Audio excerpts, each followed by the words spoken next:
जिन शब्दापासून जिन शब्द बनलेला आहे. तर जिन कशाला म्हटलं, जो जिंकणारा आहे त्याला जिन म्हटलेलं आहे. मग आणखीन काल चिंतन केल्यानंतर आणखीन असा मनामध्ये प्रश्न आला की मनाला नाही आहे किंवा कुणाला जिंकायचं आहे. तर त्याच्यानंतर मला चिंतना आणि कुणाला जिंकायचं आहे, तर कर्मरूपी शत्रूला जिंकायचं आहे. हे काल मी सांगितलं नव्हतं की कुणाला जिंकायचं आहे, हे मी सांगितलं नव्हतं. फक्त मन आणि इंद्रिय याच्यावरच काय झालं होतं, आपलं सांगणं झालं होतं. परंतु आज त्याच्यात पुढं कुणाला म्हणजे कर्मरूपी शत्रूला देखील काय करतात, ते जिंकतात. त्यांना काय म्हटलेलं आहे, जिन म्हटलेलं आहे. म्हणजे ज्यांनी आपल्या इंद्रिय आणि मनाला व किंवा कर्मशत्रूला जिंकलेलं आहे, त्यांना काय म्हटलेलं आहे, जिन म्हटलं गेलेलं आहे. ज्यांनी आपल्या इंद्रिय आणि मनाला किंवा कर्मरूपी शत्रूला जिंकलेलं आहे त्यांना जिन म्हटलेलं आहे. काल इथंपर्यंत आपलं झालेलं होतं. मग त्याच्यात पुढं सांगतात की जैन कुणाला म्हणतात, तर जे जिनस्य उपासक जैन. इथंपर्यंत काय केलं होतं, आपण आलं होतो. मग त्या जिनस्य उपासक जैन म्हणजे काय सांगितलं, त्याचा अर्थ काय होतो, जे जिनेंद्र भगवंतांच्या उपासक असतात त्यांना काय म्हटलेलं आहे, जैन म्हटलेलं आहे. मग जिनेंद्र भगवंतांचे उपासक म्हणजे काय, त्याच मार्गाने जे चालतात त्यांना काय म्हटलेलं आहे, उपासक म्हटलं गेलेलं आहे. मग जिनेंद्र भगवंतांचे उपासकांना जैन असं म्हटलं गेलेलं आहे. मग आपण उपासक तर आहोत का,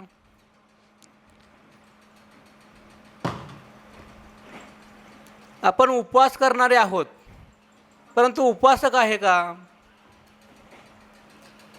आपण काय केलेलं आहोत, आपण जिथं संध्याकाळी मेरी भावना वगैरे घेतो त्या हॉलमध्ये एक आचार्य विद्यासागर महाराजांचं एक हायकू आहे. त्या हायकू असा आहे, भगवंतों को जाना माना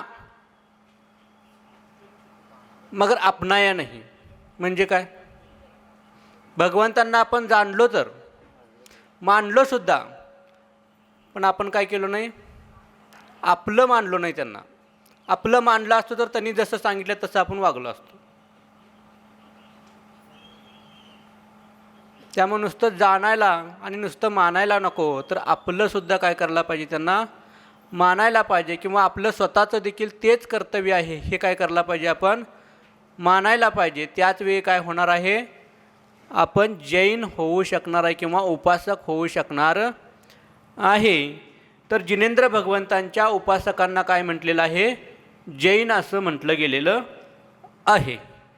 मग पुढं जैन धर्म यात आपण काय करत आहोत, शिकत आहोत. मग आपण नुसतं जैन कशाला म्हणायचं हे आपण शिकलो, पण त्याच्या पुढं सांगतात धर्म कशाला म्हणायचं. मग धर्म म्हणजे धारती इति धर्म, म्हणजे जो धारण करतो त्याला धर्म म्हटलं. धरती इति धर्म, धारण करणारा जो धारण करतो त्याला जैन धर्म म्हटलं. मग काय धारण करतो, कशाला धारण करतो, हा देखील पुढं प्रश्न येतो. धर्म काही एकच नाही, धर्म अनेक आहेत. कशाला धारण करतो, कोणत्या धर्माला धारण करतो, तर ते सांगितलेले जो असा धर्म आहे जो संसाराच्या दुःखातून काढतो. काय करतो, जो या संसाराच्या दुःखातून काढतो आणि स्वर्ग किंवा मोक्षाधिकाच्या सुखाला देतो, असा जो कोणी उत्तम धर्म आहे त्या धर्माला काय करायला पाहिजे, आपल्याला स्वीकारायला पाहिजे. कोणत्या धर्माला स्वीकारला पाहिजे म्हणून सांगितलं, जो संसारातील दुःखापासून काढतो, दुःखातून बाहेर काढतो आणि स्वर्ग किंवा मोक्षादी उत्तम सुखाला देतो, त्याला काय म्हटलेलं आहे, धर्म म्हटलेला आहे. मग असा धर्म कोणता आहे, जो संसाराच्या दुःखातून बाहेर काढतो, स्वर्ग किंवा मोक्षाधिकाचं उत्तम सुख देतो, असा धर्म कोणता आहे. मग त्याला काय म्हटलेलं आहे, जैन धर्म म्हटलं गेलेलं आहे. मग त्या जैन धर्मामध्ये आपला काय झालेला आहे, जन्म झालेला आहे. पण भगवंतांनी फक्त आपण काय केलो, मांडलो, जाणलो, परंतु ते जसं सांगितले किंवा ते जसं स्वतः वागले तसं मात्र आपण अजून काय केलेलं नाही, आपलंसं केलेलं नाही. आपल्या आत्म्याला सोडून बाकीच्या सगळ्या जीवांना आपण काय केलेलं आहे, आपलंसं केलेलं आहे. आणि भगवंतांना मात्र काय केलेलं आहे, दूर ठेवलेलं आहे. आत्मरूपी भगवंताला म्हणत आहे मी, मंदिरातल्या भगवंताला म्हणत नाही. आपल्यामध्ये जो विद्यमान आत्मा आहे तो सुद्धा काय आहे, भावी नैगण नवायच्या अपेक्षानं परमात्मा बनणारा भगवंतच आहे. त्या भगवंताला आपण काय केलेलं आहोत, दूर ठेवलेलं आहोत आणि बाकीच्या सगळ्या गोष्टीला काय केलेलं आहोत, आपलंच केलेलं आहोत. त्यामुळे धर्म म्हणजे काय सांगितलं, जे संसारातील दुःखातून बाहेर काढतो, स्वर्ग आदी मोक्ष आदी उत्तम सुखाला जो देतो त्याला काय म्हटलेलं आहे, धर्म म्हटलं गेलेलं आहे. मग जैन धर्म म्हणजे काय सांगितलं आता, जे जिनेंद्र भगवंतांच्या द्वारे सांगितलेलं आहे किंवा प्रतिपादन केलेलं आहे म्हणजे सांगितलेलं आहे, त्याला काय म्हटलेलं आहे, जैन धर्म म्हटलं गेलेलं आहे. ही काय आहे, जैन धर्माची व्याख्या आहे. जे जिनेंद्र भगवंतांनी सांगितलेलं आहे त्याला मानणं, तसं वागणं म्हणजे जैन धर्म आहे. मग जैन पुढं सांगतात, जैन धर्माची आणखीन दुसरी नावं काय आहेत, असा प्रश्न पुढं पडतो. जैन धर्माला एकच नाव आहे का, तर जैन धर्माला आणखीन देखील नावं आहेत. ती कोणती आहेत, ती काय करायची आहेत, आपल्याला बघायची आहेत. मग पहिला आहे निग्रंथ धर्म, दुसरा आहे अर्हत धर्म, मुनी महाराजांचा धर्म, अरिहंत भगवंतांचा धर्म, श्रमण धर्म देखील म्हणतात आणि वीतराग धर्मसुद्धा म्हणतात. हे मुख्य रूपानं 4 सांगितले, याच्या अजूनसुद्धा असू शकतील, पण एवढेच सध्या आता आपल्याला गरजेचे आहेत जे आपल्याला दिसतात. निग्रंथ गुरु दिसतात, अरिहंत भगवान दिसतात, श्रमण धर्म म्हणजे मुनी महाराज, जे काल आचार्य महाराजांनी दुपारी सांगितलं होतं, जे शरीराला कष्ट देतात, श्रमक्रवण घेतात, त्यांना काय म्हटलं होतं, श्रमण म्हटलं होतं. तो श्रमण धर्म आणि वीतरागी भगवंतांचा वीतराग धर्म. मग हे 4 मुख्य काय झाले धर्म, त्या नावं सांगितली. आता त्याचं आपण वेगवेगळ्या पद्धतीने काय करूया, निग्रंथ धर्म कशाला म्हणायचं किंवा श्रमण धर्म कशाला म्हणायचं, वीतराग धर्म कशाला म्हणायचं, अर्हत धर्म कशाला म्हणायचं, याचा आपण आता काय करूया, पुढं अभ्यास करूया.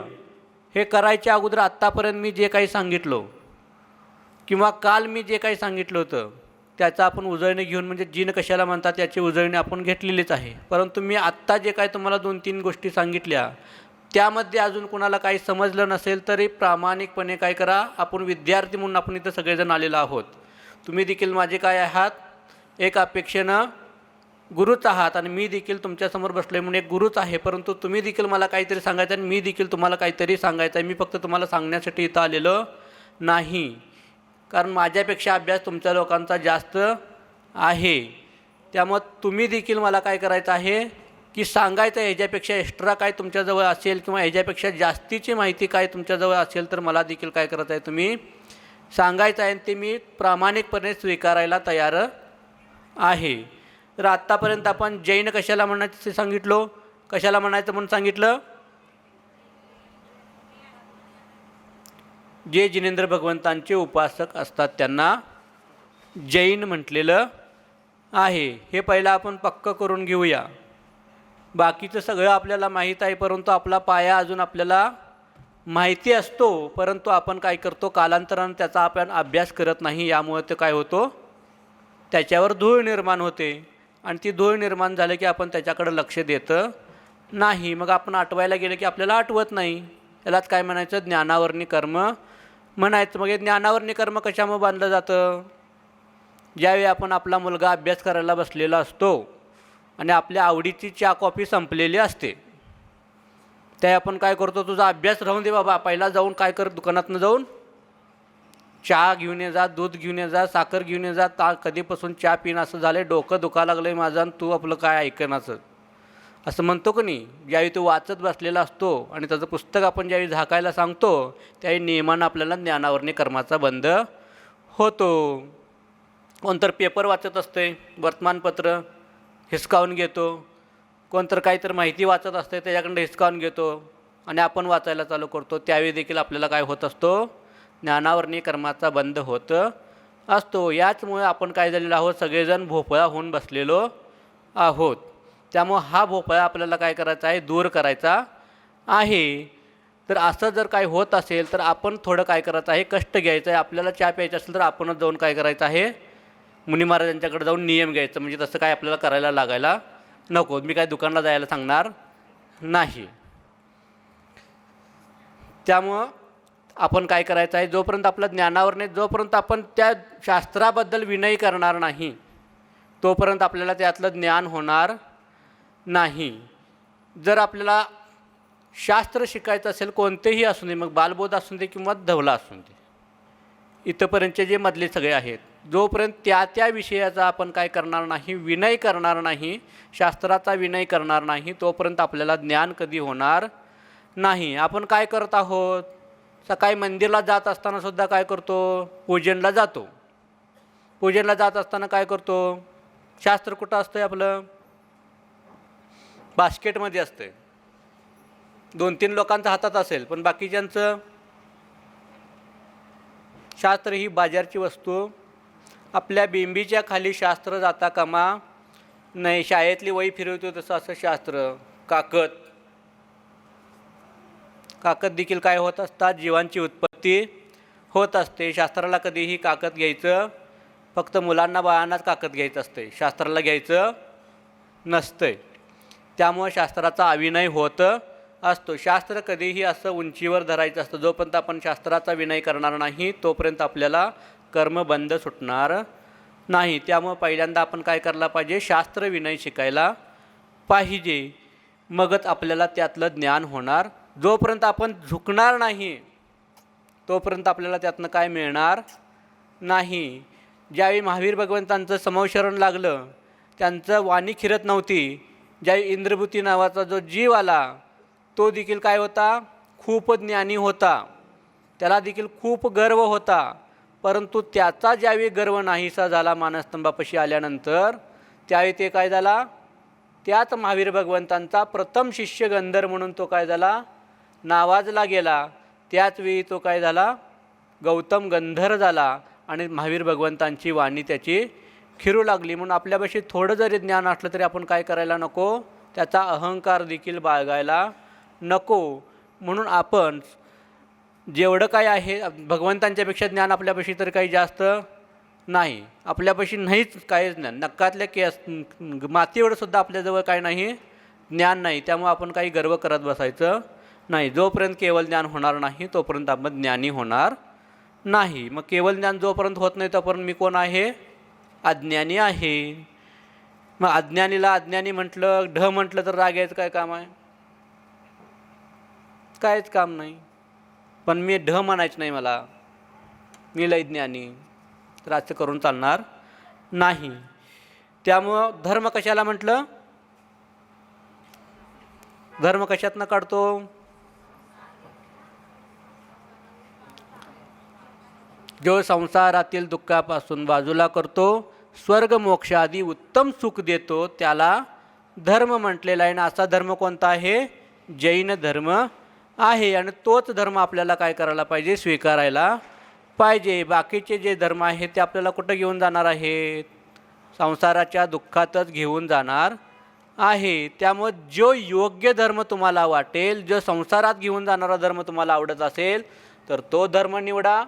संसारातून तुम्हाला पार व्हायचं असेल तर ज्या कुलामध्ये जन्माला आलेला आहात तो धर्म स्वीकार करा. तुमच्यावर मी काही जबरदस्ती करणार नाही की माझा धर्म तुम्ही स्वीकारायला पाहिजे. कारण ज्याचं त्याचं पाप पुण्य तुम्ही घेऊन आलेला आहात, ज्याचं त्याचं भाव किंवा ज्याचं त्याचं काय आहे, द्रव्य काल भाव जे आहे ते ज्याचं त्याचं ज्यावेळी येणार आहे त्याच वेळी काय होणार आहे, त्याचा उद्धार होणार आहे. परंतु ते कधी येईल म्हणून वाटसुद्धा बघत बसून आपल्याला चालणार नाही. तर त्यासाठी आपल्याला काय करायला पाहिजे, काल सांगितल्याप्रमाणे आपल्याला जरी चालायला येत नसलं तरी रांगत तरी जायला पाहिजे. आपण काय व्हायचं म्हणून सांगितलं होतं, कासव होऊनच आपल्याला धर्म करायचा आहे, हे मात्र आपण विसरायचं नाही. कासव होऊन चालायचं आहे म्हणजे पुरुषार्थ करायचा आहे, तरच आपलं कल्याण होणार आहे.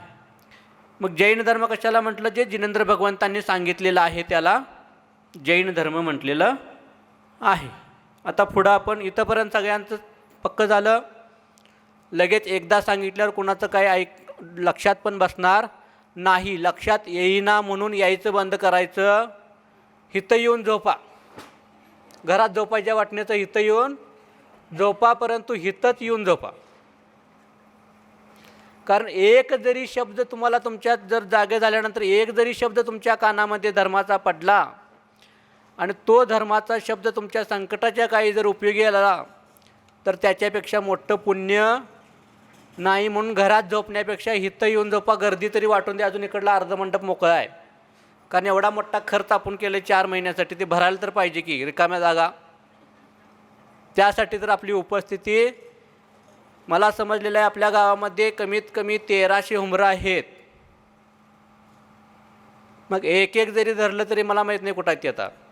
तुमच्या गावात आहे, कारण मी मंदिरात सोडलं तर दुसरीकडे कुठं जात नाही. गेलो तर जेवायला सकाळी तेवढं एकदा आहारला कोणाच्यात असते तिथं तेवढं जाणार. आपल्या या कोल्हापूर जिल्ह्यामध्ये, बेळगाव जिल्ह्यामध्ये आणि सांगली जिल्ह्यामध्ये जैन धर्म सगळ्यात जास्त कुठं असेल तर या 3 क्षेत्रामध्ये जैन धर्म जास्त आहे. समोर काकी बसलेले आहे, त्यांच्या क्षेत्रामध्ये तिकडे गेला तर आत्ता इथे 1 किलोमीटरवर आहे तर एक 10 किलोमीटरवर एक घर आहे. अशी जैन धर्माची परिस्थिती आहे. पण ते 10 किलोमीटरवर असते ते दोन्ही पण घरं कामाचीच असतात. आणि आपल्यात लागून लागून भिंतीत, एका भिंतीत 2 घरं असले तरी पण त्यातलं एकसुद्धा कामाचं नसते. अशी परिस्थिती झाली आपली. त्यामुळं आपल्याला काय करायला पाहिजे? जाणून घ्यायला पाहिजे. बाकीच्या गोष्टी आपल्या काय होणार नाहीत, बघून आपलं कल्याण होणार नाही. जोपर्यंत आपण धर्म स्वीकारणार नाही तोपर्यंत आपलं कल्याण होणार नाही. मला काही समजेना म्हणून काय करू नका, यायचं बंद करू नका. तसं काही वाटत असेल, कंटाळा वाटत असेल तर आपण एखादी गोष्ट ऐकू, गोष्ट सांगू. तुमच्या निमित्तानं मला गोष्टी तर पाठ होतील पुढच्या गावात गेल्यावर सांगायला. त्यामुळे ती गोष्ट ऐकण्यासाठी तर इथंपर्यंत काय करा, या. तुम्हाला मी सांगत असताना थोडंफार चुकीचं वाटेल, माझ्यापेक्षा ज्येष्ठ सगळेजण आहात, वडीलधारी सगळेजण माणसं आहात, परंतु ज्यांचं वय जास्त झालेलं आहे तेच इथं जास्त आहेत. म्हणजे जे सगळे पार करून पुढे गेल्यात, शेवट ज्यांचा जवळ आला आहे ते आता बालबोध ऐकायला आल्यात. आणि ज्यांना खरोखरच बालबोध ऐकायचा आहे ते मात्र स्वर्गात आहे दुपारच्या काळात.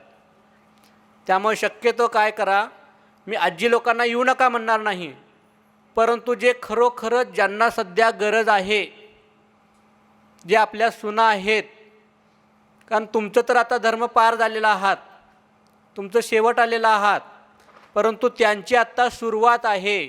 आणि तुमचा धर्म पुढं तुमच्यानंतर टिकवायचा असेल तर त्यांना इथं लावून देणं काय आहे, फार गरजेचं आहे.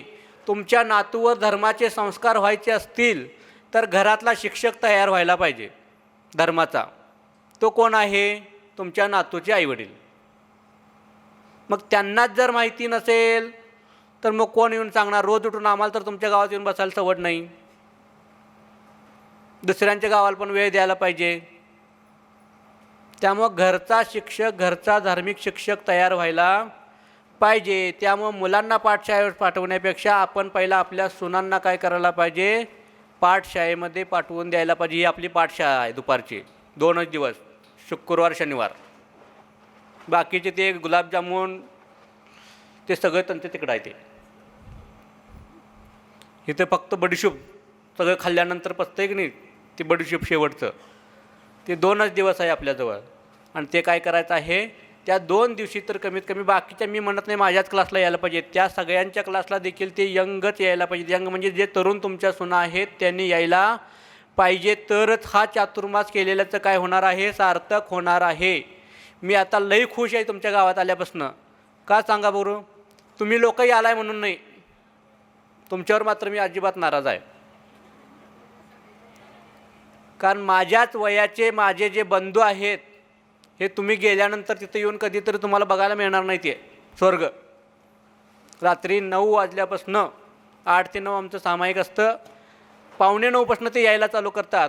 कमीत कमी 10:30 11 घालवायला लागते. तुम्ही जावा घरला झोपायला, मी झोपणार आहे म्हणून सांगायची वेळ येते माझ्यावर. एवढी मुलं आचार्यशीच्या जवळ प्रत्येक महाराजांच्या खोलीमध्ये येऊन बसलेलं असतात. त्यांना जावा म्हणायचे पायी यायला लागल्या. त्यामुळं आम्ही सगळे महाराजजी खुश आहोत. आणि त्या सगळ्यांनी जे माझ्यापाशी बसतात, मला खूप गर्व आहे आता की माझ्यापाशी जे बसतात त्यांची नावं मी तुम्हाला कधीच सांगू शकत नाही. पण ते लोक, त्यांना गावात असं म्हटलं जात होतं की ही कधी सुधारणारच नाहीत.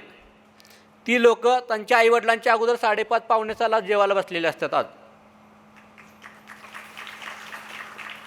कितीतरी मुलांनी व्यसनाचा त्याग केलेला आहे. त्यामुळे हा चातुर्मास माझ्यासाठी खूप मोठा आहे. त्यामुळं ती जसं मुलं मोठी मोठी तुमचेच मुलं आहेत, ती माझ्या वयाची आहेत म्हणजे ती तुमचीच आहेत. पार्ट एकच झाला आहे, फक्त एकच चाक यायला लागले.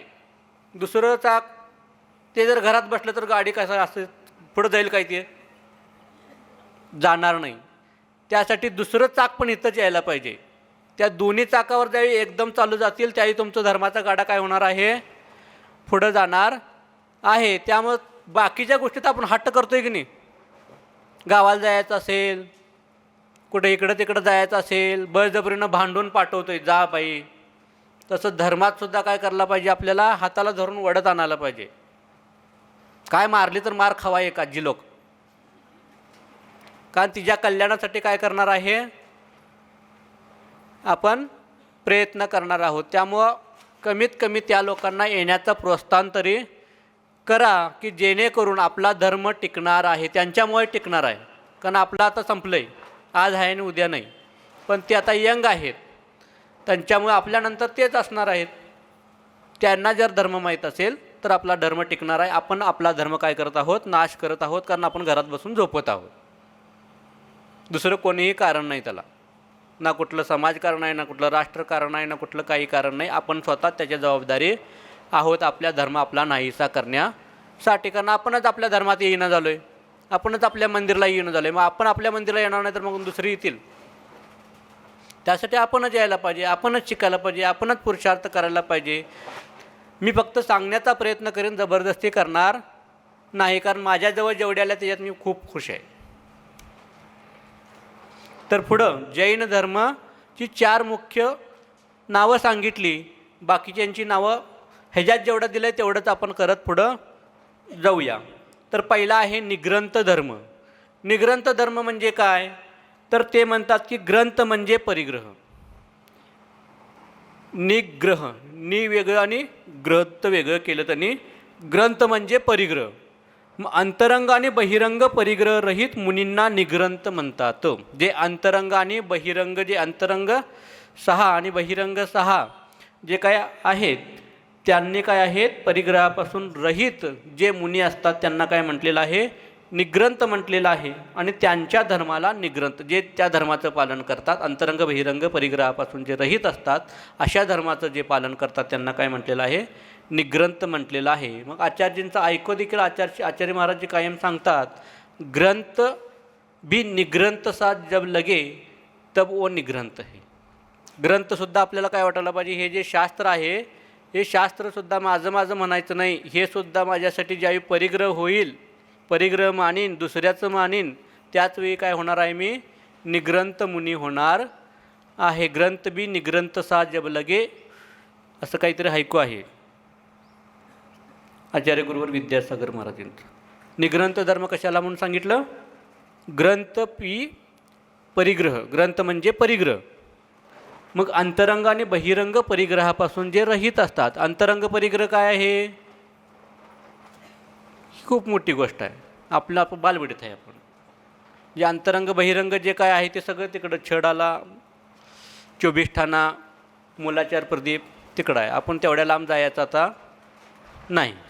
अंतरंग परिग्रह आणि बहिरंग. बहिरंग म्हणजे आपल्याला जे आपलं शरीर धरून सगळं, आत्मा सोडून सगळं काय आहे, बहिरंग आहे. आणि जे आत्म्यामध्ये जे काय आहे ते क्रोध, मान, माया, लोभ, जे 25 कशा आहेत, जे कशा आहे हे आहे काय आपलं परिग्रह आहे. ते परिग्रहापासून रहित आणि बहिरंग परिग्रहापासून जे रहित असतात त्यांना काय म्हटलेलं आहे? निग्रंथ म्हटलेलं आहे. दुसरा धर्म कुठला सांगितला? दुसरं नाव धर्माचं अर्हत धर्म. अर्हत धर्म म्हणजे पूज्य अरिहंत भगवंतांची आराधना करणाऱ्या लोकांच्या धर्माला अर्हत धर्म म्हटलेलं आहे. म्हणजे अरिहंत भगवंतांनी जे सांगितलेलं आहे, जे तसं वागतात त्यांना अर्हत धर्म म्हटलं गेलेलं आहे. निग्रंथ धर्म कशाला म्हणायचं समजलं? कशाला म्हणायचं? ग्रंथ पण परिग्रह वाटेल, म्हणजेच अंतरंग आणि बहिरंग परिग्रहापासून जो रहित असतो, बाजूला असतो, त्याला निग्रंथ म्हटलं गेलेलं आहे. एकाच वेळी ऐकल्यानंतर आपण कोण कालिदासचे पुत्र नव्हत, पुत्रपुत्री जन्माला आलेलो नाहीत. कालिदास एकदाच ऐकत होता, तो त्याचं कायम फिट्ट होत होतं कॅम्प्युटरमध्ये. बच्चन म्हणतोय की लॉक किया जाय, तसं त्याचं फिट्ट होत होतं. तसं आपण जन्माला आलेलो नाहीत. आपल्याला 50 वेळा सांगावं लागतं. माझ्यावर पण तसंच संस्कार आहेत. 50 वेळा जोपर्यंत मी वाचणार नाही तोपर्यंत मला ते पण पाठ होतं नाही. त्यामुळे तुमच्यापेक्षा मी काही वेगळा नाही इथे येऊन बसलो आहे, म्हणजे तुमच्यासारखाच आहे, फक्त जरा शाणा असल्यागत वागालो आहे म्हणून तसं तुम्हाला वाटतं आहे की इथं बसलो आहे म्हणून मी शाणा झालो आहे. तर तसं काही नाही. मी पण तुमच्यातलाच एक आहे, तुमच्यासारखाच आहे. त्यानंतर अर्हत धर्म कशाला म्हटलं? जे अरिहंत भगवंतांनी जी आराधना करणाऱ्या लोकांना, जे अरिहंत भगवंतांची पूजा अर्चा करतात, त्यांनी जसं सांगितलेलं आहे तसं वागतात, त्यांना अर्हत धर्म म्हटलेलं आहे. त्यानंतर तिसरं आहे श्रमण धर्म. श्रमण धर्म म्हणजे श्रमण हा शब्द काय झालेला आहे? संस्कृतमध्ये श्रम धातू आहे, श्रम धातू. त्या श्रम धातूपासून श्रमण शब्द बनला गेलेला आहे आणि त्याचा अर्थ आहे आत्मविकासासाठी, आत्म्याच्या विकासासाठी जो श्रम करतो, म्हणजे कष्ट करतो. काल सांगितलं की नाही, श्रम परिश्रम घेतो त्याला काय म्हटलं? श्रमण म्हटलं होतं. काल मुलाचार प्रदीपमध्ये आचार्य महाराजांनी दुपारी व्याख्या सांगितली होती. तीच व्याख्या इथं आलेली आहे. आत्म्याच्या विकासासाठी जो श्रम अर्थात तप करून पूर्णत्वाला प्राप्त करण्याची उपासना करणाऱ्या लोकांच्या धर्माला श्रमण धर्म म्हटलं गेलेलं आहे. अजून एक गोष्ट मला सांगूशी वाटते की माझ्यापाशी एकट्याजवळच पुस्तक आहे, शास्त्र आहे. हे शास्त्र तुमच्याजवळ असेल तर लिहून घ्यायला लागणार नाही, तेवढा वेळ आपला जाणार नाही. ते असेल तर तुम्ही घरी गेल्यानंतर काय करू शकता? एक 5 मिनटं वेळ मिळाला तर तुमच्या मुख्य संसारातून उघडायला, तर काय होईल? एकदाच ऐकल्यानंतर परत ते घरात जाऊन तुम्ही वाचला तर काय होईल? तुम्हाला उजळणी करायला, कारण आता हात हालायला आल्यात, लिहायला पण येणार, कारण लिहून आपण कितीतरी वर्ष झाली. त्यामुळे लिहायचं कष्ट पण आता एवढं आपल्याला नाही होत. फक्त आजची मम्मम करायला तेवढं आपला हात हालतात व्यवस्थित, पण लिहायचं म्हटलं तर हात हालत नाही. त्यामुळं काय करूया, जर अशी पुस्तकं तुमच्याजवळ घरात असतील तर आणा, आणि नसतील तर तुमच्या कमिटीला सांगून काय करा, त्यांच्याकडं कुठं असतील तिथनं मागवण्याचा प्रयत्न करा. तर आचार्य महाराज येत आहेत, सगळेजण उभा राहा. आणि आजचा क्लास माझा इथंच बोधी समाधी परिणाम शुद्धी आत्मोपलब्धी शिवसौकी सिद्धी चिंतामणी चिंतवस्तुदाने त्वां वंदे मानस्य ममास्तु देवी त्वां वंदे मानस्य ममास्तु देवी.